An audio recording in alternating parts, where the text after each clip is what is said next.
Federation of veterans association के सभी साथियों को नमस्कार। साथियों, हमारा जो आंदोलन का दूसरा चरण इस वक्त चल रहा है, इसकी प्रक्रिया काफ़ी कुछ पूरी हो चुकी है। तीसरे चरण के लिए हमने सरकार को पत्र भेज दिया है और पत्र में आगाह किया है कि अगर आप वार्ता की भाषा नहीं समझते हैं तो फिर हमें धरातल पर आकर के कुछ करने को मजबूर होना पड़ेगा। आशा है सरकार उसको गंभीरता से लेगी और सकारात्मकता दिखाने का प्रयास करेगी।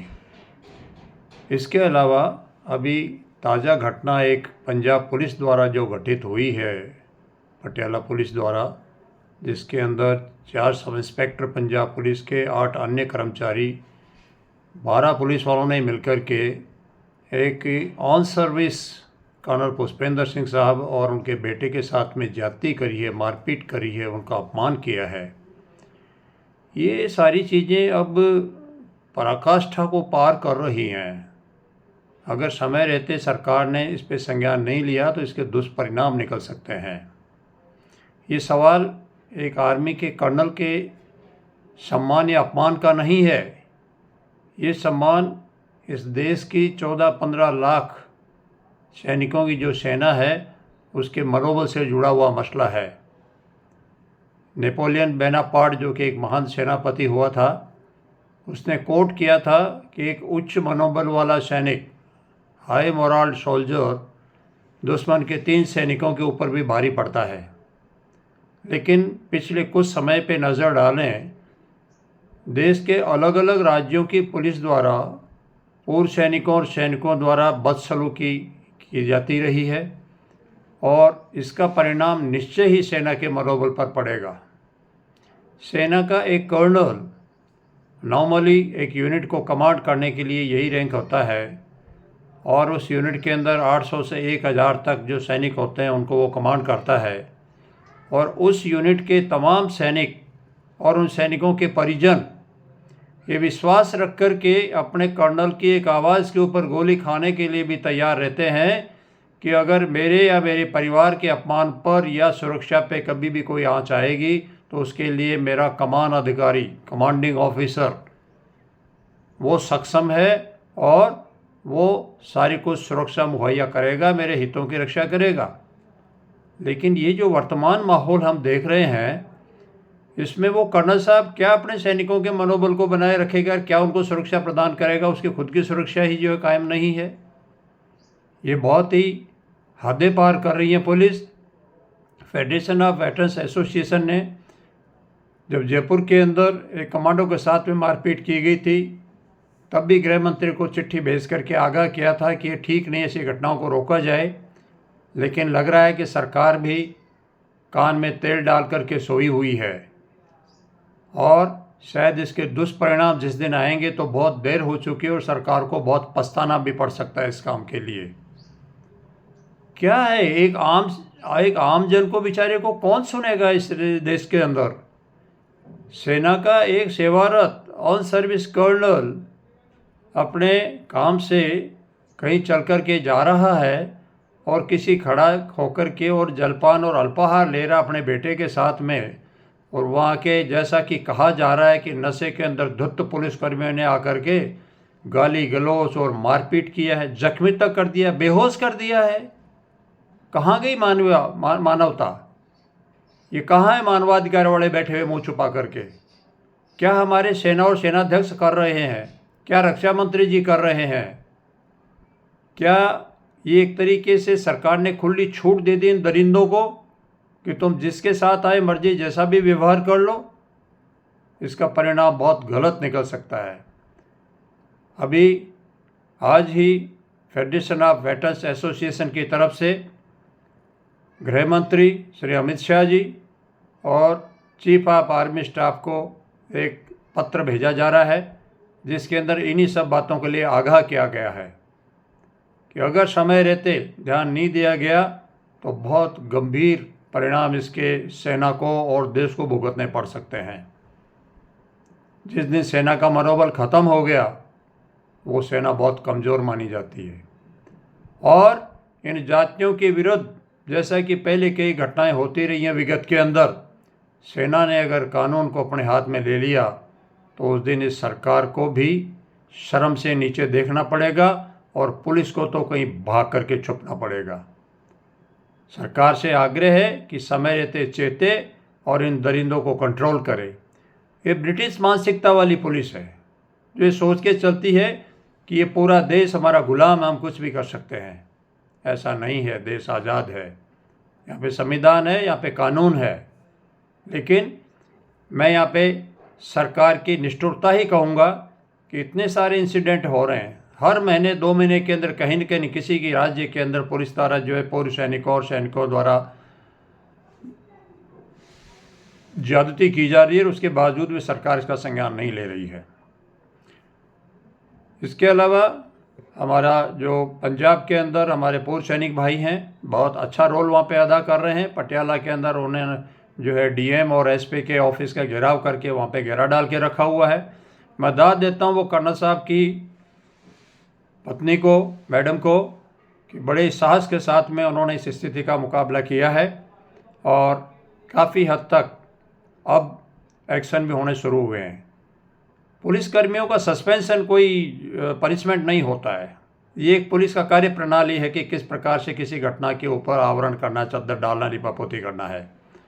तो डेफिनेटली पूर्व सैनिकों को सभी को मिलकर के और सेना को, सेना के अधिकारियों को, रक्षा मंत्री को, गृह मंत्री को, प्रधानमंत्री जी को इस गंभीर मसले को जल्दी से जल्दी संज्ञान में लेकर इसका समाधान निकालना चाहिए, अन्यथा इसके दुष्परिणाम देखने को मिलेंगे।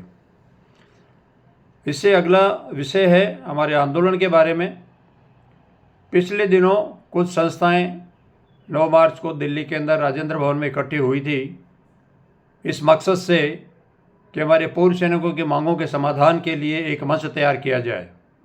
मंच तो ऑलरेडी हज़ारों बने हुए हैं और विगत के अंदर इन मंचों के गठबंधन भी बहुत सारे बने हैं। नतीजा ढाक के 3 पात। इसी प्रकार का प्रयास फेडरेशन ऑफ वेटरन्स एसोसिएशन ने 2023 में किया और आज जो एकता के झंडा बरदार बनकर के आगे निकलने के लिए जो कोशिश कर रहे हैं, इन्हीं लोगों ने उस एकता के अंदर हाँ भर करके कदम पीछे खींच लिए थे। कारण क्या थे वो ही बता सकते हैं। इसके अलावा एक संगठन दूसरा है जो ये दम भरता है जी कि कोई भी आ जाओ, हम तो पीछे चलने के लिए तैयार हैं। आप सिर्फ रह ही गए हैं पीछे चलने के लिए, आगे चलने के काबिल आप बचे ही नहीं हैं। आप इस देश के लाखों पूर्व सैनिकों के गुनहगार हैं जिन्होंने पूर्व सैनिकों की छवि को जंतर मंतर पर सरेआम नीलाम किया था। उस दिन आपका पूर्व सैनिक आपकी आत्मा के अंदर से मर चुका था और आज आप आगे आ रहे हैं कि हम तुम्हारे हितों की रक्षा करेंगे और तुम्हारे हकों के लिए लड़ेंगे। पूर्व सैनिकों का विश्वास खत्म हो चुका है। आज पूर्व सैनिक इन आंदोलनकारी संगठनों को समर्थन देने में झिझक रहा है क्योंकि आप ही लोगों की गंदी करतूतों की वजह से उनके विश्वास को ख़त्म किया गया, उनकी छवि को नीलाम किया गया। किस तरह से विश्वास करेंगे आपके अंदर लोग? जहाँ तक फेडरेशन ऑफ वेटरन्स एसोसिएशन का सवाल है, फेडरेशन हमेशा से एकता का पक्षधर रहा है और रहेगा। लेकिन फितूर करने वाले लोगों से दूर रह करके और यह जो कुछ लोग अपना चेहरा चमकाने के लिए आगे आना चाह रहे हैं फिर धोखा दे के भग जाते हैं, उनसे दूर रह करके।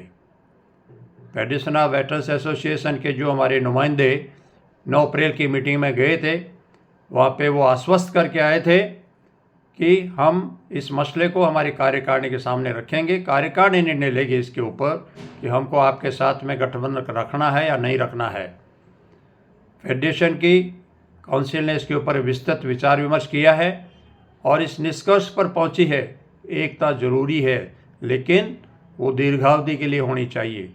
एक रैली करके एक दूसरे को गाली गलौज दे के भाग जाने के लिए एकता नहीं चाहिए और इसके लिए कॉमन मिनिमम प्रोग्राम होना चाहिए। फेडरेशन ऑफ वेटरन्स एसोसिएशन ने 16 सूत्रीय कॉमन मिनिमम प्रोग्राम बनाया है जो आम डोमेन के अंदर सोशल मीडिया पर डाल दिया गया है, आप सभी ने पढ़ा भी होगा। फेडरेशन की नीयत में कहीं खोट नहीं है, लेकिन फेडरेशन अब ये भी नहीं चाहता कि कुछ लोग एकता का बहाना बना करके लोगों को साथ जोड़ें और वापस पूर्व सैनिकों की छवि को खराब करें, गाली गलौज करें आपस के अंदर एक दूसरे के ऊपर।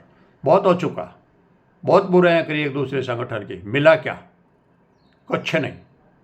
और इसी प्रकार से जो गिरी हुई मानसिकता के लोग थे, उन लोगों की हरकतों की वजह से सरकार के पास में एक संदेश गया कि ये जो आंदोलनकारी बन करके बैठे हुए हैं, इनके मकसद कुछ और हैं, इनका मकसद सैनिक समस्या बिल्कुल भी नहीं है। इसी कारण सरकार ने भी शायद आंखें मूंद ली और आज तक न बुलावे के लिए किसी को निमंत्रण भेजा गया और न ही कोई सकारात्मक रुख सरकार की तरफ से दिखाई दिया। मैं पुनः फेडरेशन का स्टैंड क्लियर कर देना चाहता हूं कि फेडरेशन ऑफ वेटरन्स एसोसिएशन पूरी तरह से एकता का पक्षधर है। 1% भी कहीं पे आस बची हुई होगी तो भी फेडरेशन पीछे नहीं हटेगा, लेकिन वो एकता के नियम होने चाहिए। किसी एक संगठन का नाम आगे नहीं आना चाहिए इसके अंदर, किसी एक व्यक्ति का नाम आगे नहीं आना चाहिए। आम देश के बुद्धिजीवी पूर्व सैनिक हैं, वो बार बार गुहार लगा रहे हैं कि एक हो जाओ, और उस एक होने के लिए फेडरेशन पूरी तरह से सहमत है, लेकिन उसके नियम ऐसे होने चाहिए कि किसी एक संगठन का नाम नहीं होगा। ये संगठन के पदाधिकारी मंचों में जाकर के लंबे चौड़े भाषण नहीं देंगे, उसके लिए कोऑर्डिनेशन कमेटी बने।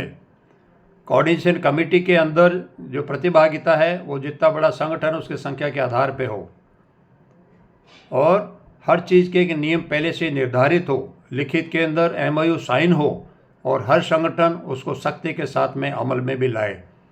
ये नहीं कि मीटिंग में आकर के हाँ हूँ कर गए और दूसरे दिन जाकर के दूसरे रास्ते पे चल पड़े और अंगूठा दिखा दिया एकता को और खिल्ली और उड़े पूर्व सैनिकों का। मैं पुनः फेडरेशन ऑफ वेटरन्स एसोसिएशन की तरफ से तमाम देश के पूर्व सैनिकों के यकीन दिलाता हूँ कि आपके हितों के संघर्ष के लिए फेडरेशन ऑफ वेटरन्स एसोसिएशन कभी पीछे नहीं हटेगा, और इस हित के लिए, इस उद्देश्य के लिए एकता के मामले में वो छोटा बन करके भी साथ रहना पसंद करेगा। लेकिन बार बार मैं लेकिन शब्द का इस्तेमाल कर रहा हूँ, लेकिन वो बिल्कुल ट्रांसपेरेंट होना चाहिए, सारा कुछ लिखित के अंदर लेखबद्ध होना चाहिए, सभी को वो स्वीकार्य होना चाहिए, छोटा और कोई बड़ा नहीं होना चाहिए, और किसी भी एक व्यक्ति का महिमा मंडन इस उद्देश्य से नहीं किया जाना चाहिए। आशा है सभी पूर्व सैनिक इसको सकारात्मकता से लेंगे और कोशिश करेंगे कि एक मजबूत मंच अवश्य बने, लेकिन वो मंच अच्छी नीयत के साथ में बने, उसके अंदर पारदर्शिता हो, उसके अंदर किसी की इच्छा लालसा छुपी हुई नहीं हो। और आशा है एक दिन ऐसा ज़रूर आएगा कि बुद्धिजीवी संगठन आगे आएंगे, एक होंगे, काम करेंगे। जहाँ तक फेडरेशन का सवाल है, फेडरेशन अपने सभी संगठनों की सहमति के आधार के ऊपर आगे चल रहा है, उसका अपना एजेंडा है, उस एजेंडे को धीरे धीरे हम बढ़ा रहे हैं। दूसरा चरण हमारा करीब करीब पूरा हो गया, तीसरे चरण की तैयारी हमने शुरू कर दी है। निकट भविष्य के अंदर आप सभी से बातचीत करके सहमति लेकर के हम आगे बढ़ेंगे। जय Hind. Arjun Singh Rathore, president federation of veterans associations.